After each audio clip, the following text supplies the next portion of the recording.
what is going on in this country will not sympathize or agree with government for inability to put the Nigerian refineries to work.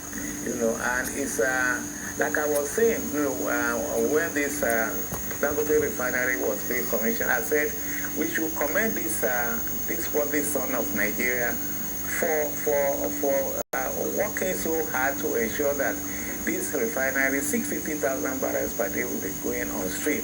And I removed the shame from on the face of Nigerians, because how could a country producing over 2 million barrels per day of crude oil, not having refineries with a nameplate of capacity of 440,000 barrels per day, could not refine a single liter of fuel for Nigerian economy? It's shameful. And so nobody can commend government for this. So the NSC position, is understandable. And I would think that, the NSC too, given the fact that they are a stakeholder in this nation's economy, should have sat down with the government over the years to diagnose the problem and provide suggestions about how these refineries could be worked. Leaving things to government, NNPC, and so on, without making them, opening their minds to some other things, I would think that it's just a case of looking at Rome being burnt, and then we are playing fiddle. But having said that, the issue of the refineries, working. Now, the GCU of NNPC did say that Port Harcourt refinery will go on stream, will start to produce before the year runs out. So, and then if I know the Dangote refinery has not started producing, but in a couple of months we'll be doing so. So if before the year runs out, we have Dangote refinery producing, and Port Harcourt refineries is also on stream, then we should have some volumes of petroleum products, not only petrol, but even diesel and kerosene and jet fuel being produced from these refineries. Kaduna and Warri refineries are also going under rehabilitation. So that is as far as refinery is concerned. But the effect of these refineries working is that we will not depend solely on importation of fuel, to the country. In the meantime, we cannot run away from, if it's 12th of July, we cannot run away from importing. It will no longer be NNPC alone importing fuel, and the downstream, midstream authority has indicated that it will give license to those importers that want to import fuel into this country under strict control and regulation. So that is as far as the supply of fuel is concerned. Now, coming to the issue of palliatives, yes, it's a question of chicken and egg, which one comes first. There are so many things that the government can do, working in close collaboration with the labor union, to put palliative in effect immediately without committing act of illegality by taking money to pay subsidy, the money that is not there, on top of the debt that is currently in place. Over 2.8 trillion naira debt. It's not a small money. And one should be asking that, why should we have allowed a situation to arise whereby accumulated debt over fuel subsidy should get to that level? And you can mark it that not all the fuel imported for which this debt is incurred was consumed in this country. A lot of the fuel has been smuggled out of the country, and then so Nigerians are paying for the inadequacies of the system we are running in this country. Yes, we now have to be putting on spot. Why should we allow fuel to be smuggled out of the country on a large scale? I believe that probably not less than about 35% of fuel said to have been imported to the country, after which we are paying this subsidy, and they smuggle out of the country. So, yes. I mean, you are the expert. You've been in this industry for more than 50 years, and I respect that. You genuinely believe, and I need a brief answer, that this new regime of fuel subsidy removal will solve the problem of fuel smuggling. That's one. Number two, in 2012, January 2012, the Jonathan administration tried to do the same thing. These same people that are there now, at that time, thought it was a bad idea. What does that say about us, Nigerians? That 11 years later, the same people who were organizing pepper soup and jollof rice at Toyota, they've returned to the same point. Would Nigeria have been better off if we had taken that decision at that time? Briefly, because we need to move on. I have the NSC president waiting to make his own contribution. Well, I would think that as far as this subsidy removal is concerned, we should get it to a point this time around. We cannot continue to peddle the issue of subsidy removal for our lifetime. You know, like I said before, Obasanjo administration was 1999 to 2007. And the issue of subsidy removal featured prominently and program government. We call it appropriate pricing. And then, so the issue is still with us. So what in effect we are saying now is that let us get it over and done with. And the government should sit down with the NSC and fashion out appropriate policies that will cushion the effect of this, and especially for the poor. And the poor we are talking about is variably in the urban areas that will have to be taking transportation, to work. And so there are so many measures, people have suggested. For example, you could easily extend the tax exemption, pay exemption to Nigerian workers earning up to 50,000 naira a month. That will put cash in their hand as against carrying naira to go and be meeting some people. Then after all, it is the transportation that fuel subsidy is affecting, which of course will have general effect on goods and services. We are not dismissing the effect of this subsidy removal, but at the same time, if we do remove it, we'll be able to channel the fund to some other areas of social services for the country, of which labor union is also should be interested. And except, like I said before, if labor union doesn't have a hidden agenda, this time around, with well-meaning Nigerians and experts on, and even not in government, could be co-opted, to fashion out, policies and measures that will that will fashion palliatives, to Nigerian people and Nigerian poor and vulnerable, so that at the end of the day, it will be a win-win for everybody. Now, let me say this finally, that even when refineries, Dangote refineries and Port Harcourt refineries are working, it does not mean that there won't be an increase in the price of fuel beyond the 185 naira per liter that is currently playing out. If you permit me, I will read to you some of the prices of some of petrol in some African countries. The only country where is having lowest price in Africa is China, having about 635 naira per liter. Benin Republic is 794 naira per liter. Ethiopia is 842 naira per liter. Togo is 855. Cameroon, that is also producing country, is 896.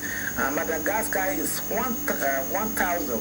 Mozambique is 1,004 naira per liter. Rwanda is 1,009 naira per liter. Now we have Morocco, 1 naira and 42 per liter. Zambia is 1,068 naira per liter. Central African Republic is 1,662 naira per liter. So what are we talking about?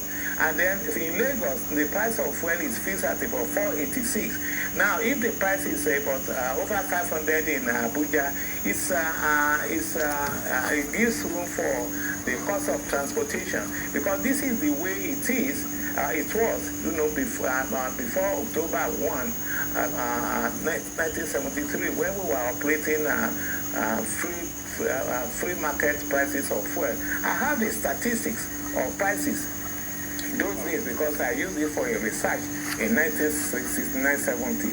So the price of fuel in Lagos doesn't the same as in Maiduguri or Sokoto or Port Harcourt and so on. So the current price regime reflects market forces and should be allowed to say. Dr. Fawibe, I've heard you very well about market forces. There are persons who have also said that a bottle of Coca-Cola or a bottle of beer should not be more expensive than a liter of fuel. But those countries that you have quoted, what is the minimum wage in those other countries? What is the condition of living in those other countries? These are comparative things, and that's what Labour is talking about. So we are going to have Joe Ajero on this program, President of the Nigerian Labour Congress, to give us another perspective.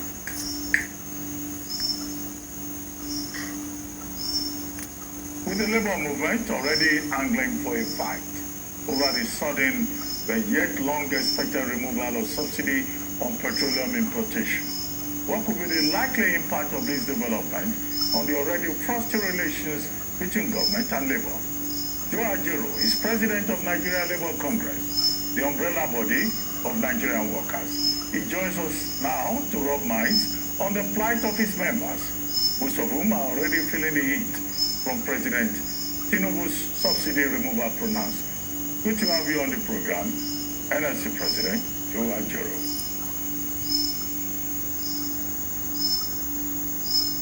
Well, very quickly, you must have listened to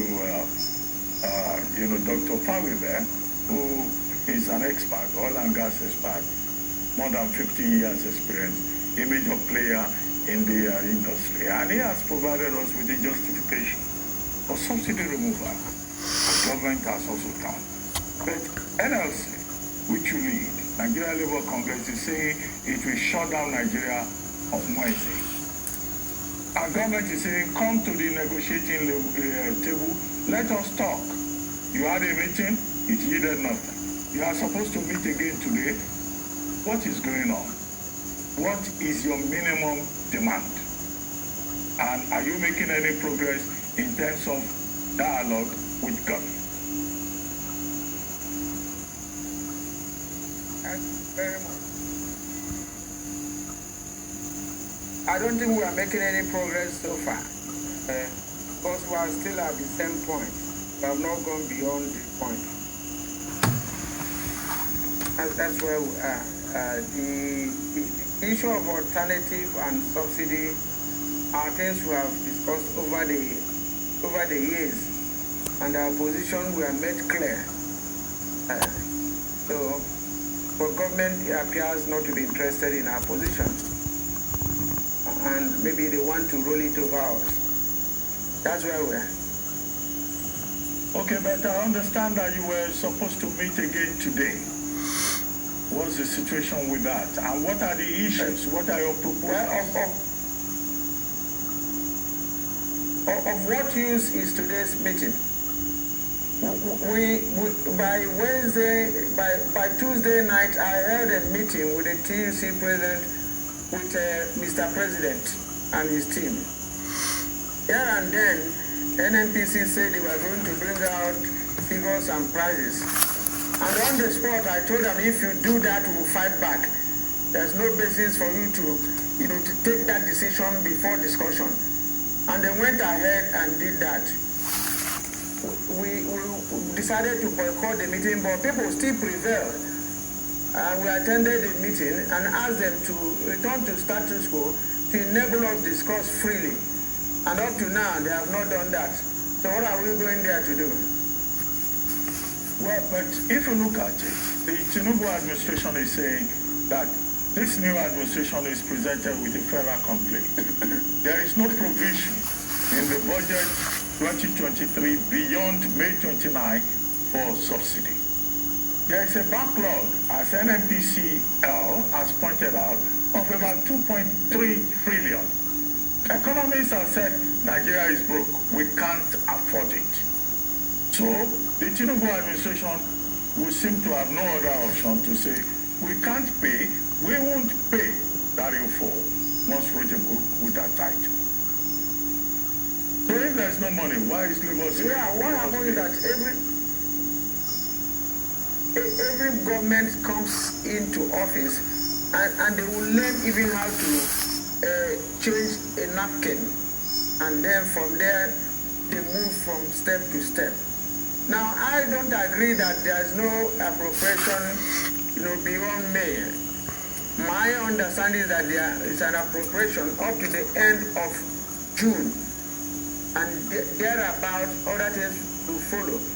Now, if he's saying that there is, no appropriation for subsidy, then fine and good. We can take it from there, and we have to discuss it. No appropriation for subsidy doesn't mean that the NNPC, a private limited company, will now determine for us the price. If they say they have removed subsidy and it should be subject to market forces, then it shouldn't be for NNPC to dictate prices. They don't have such powers, and there's no provision that their board, as a limited liability company, ever met and took such resolution. Such dictates are not acceptable to the labor movement. I think we know beyond that. Now, everybody needs to tell us the subsidy they have paid, who and who were paid the subsidy, what did they use it for, and can we have the names of the people that collected the subsidy and the companies that collected it, and so that we can sit down. We have agreed on some alternatives before now. Why are those alternatives not working? Well, President Ajero, the NNPCL Group Managing Director is on record as having said that, look, NNPC monopoly is not convenient for them. The government has said they will get the refineries to work. The government, in a continuum, has also said that with the advent of the Dangote refinery, 650,000 barrels of refined crude oil, over 34 million supply of fuel per day, would also ameliorate this system. And the market forces will change the price index over time, and that Nigerians just need to be patient. Why is Labour not persuaded by this factual argument, as they put it? Does market forces mean monopoly in a sector? How can there be market forces if Dangote is the only person producing? Are we not repeating a private sector monopoly, which is even worse than a public sector monopoly, which the NMPs have been maintaining? What is the situation in the cement industry and other areas? Why are the Port Harcourt refinery not working? Why is Warri refinery not working? Why is Kaduna refinery not working? Unless there are other players in the sector, we can't be talking of market forces. We can't be talking of competition in the sector. You can't have a single market participant in a sector, and we are talking of market forces. It doesn't go that way. Between now and December, if key is not taken, if it's only Dangote that is producing, a liter will be selling for over 1,000 naira per liter. So the argument doesn't make sense before us. Okay, NLC President, you have already issued a statement under the auspices of the organized labor, NLC. But it doesn't look like there is unity even within organized labor. There are groups that are saying this is a good development and that they support it. So do you think that your strike, as proposed, will still go on with discordant voices within organized labor? Well, there is no discordant voice within organized labor. If there is any, let me know. We have 36 state councils of the NLC. We have 54 affiliate unions that met on Friday. No dissenting voice. And we took a decision on this action. And every union has issued strike directives to their members. And the strike is on. For the newspapers that are saying there is a division, let them say where the division is happening. The NLC does not operate northern branch, eastern branch, western branch. So where is the discordant voice coming from? Let them wait till Wednesday for them to know. No, but the federal government is saying that, look, we don't need to have this crisis because adequate supply will be ensured. And if there is adequate supply, there will be differentiation in terms of, pump prices across the country. And that will just be a clear evidence of market forces determining. You buy where you can afford. And this will take small. Well, until there is competition, sir, what they are saying doesn't work. Part of our agreement in 2021 is the issue of the compressed natural gas as an alternative. And that one, even the then Minister of State Petroleum, Silva, now say that it's going to cost 90 naira per liter. And everybody was impressed. The CBN was supposed to have, if not, they have not released 250 billion naira for conversion of vehicles and power stations. Ipman, the owners of these filling stations, have donated their filling stations for the conversion to take place. And as at now, over 10,000 cars were converted in Benin alone. And we're expecting them to do this conversion for us to have alternative. If you have alternative to PMS, now why are we talking of the labor movement cannot tell you to remove or not remove subsidy? Then we have alternative. In a sector, you have only one product and there's no alternative. And you are compelling everybody to buy at high rate. It doesn't make any sense and will not succumb to it. So between now and the next 1 month or 2 months, if this government is serious, we can get conversion. And in your own car, you have provision, a tank for CNG, you have a provision for PMS. Anyone you want to switch over to it. And this is common. What is difficult for it than forcing everybody to buy a dictated price? Okay, President of NLC, Joe, 2 quick things. Beyond all these issues, are you making any other efforts to engage with the government? Because there are many ways to engage the government to reach out to them. And then I've also seen a story saying even the Nigerian Union of Journalists, your main original constituency before you joined Labour, is saying journalists should down tools. Are you suggesting that I should not appear on the screen on Wednesday? Because that would be a tough deal. Because I will come here to talk and do my job. And, I will get what I say. Thank you very much, sir. If you watch, the journalists are worst hit, sir. That's your constituency, that's my constituency. They cover so many kilometers per day, whether with their own private vehicles or with public transport.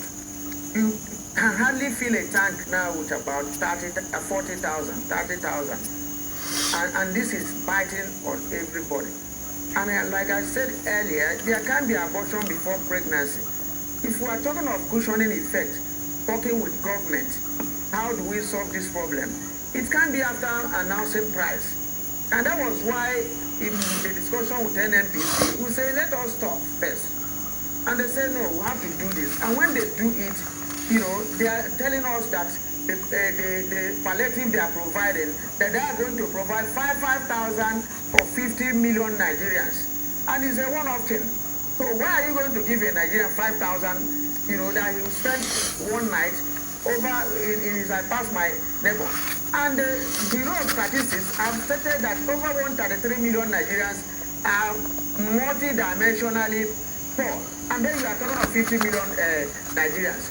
We are ready. There's hardly anybody I have not talked with, even the new chief of staff, even the new secretary to government who have been talking, who have not crossed any chances of talking. But you can't start the process before and you say whether we like it or not, we should fall in line. We are Nigerians as well, and this thing has nothing to do with giving labor alone, because they were saying wage review. If I go wage review for less than 4 million Nigerians, what happened to almost 200 million Nigerians? How will they manage? Who will take care of them? How will they move about? Well, on that note, I would like to thank you very much, President of the Nigerian Labour Congress, Comrade Joe Ajero, for joining us on this Live, the Sunday talk show. We'll take a short break now. When we return,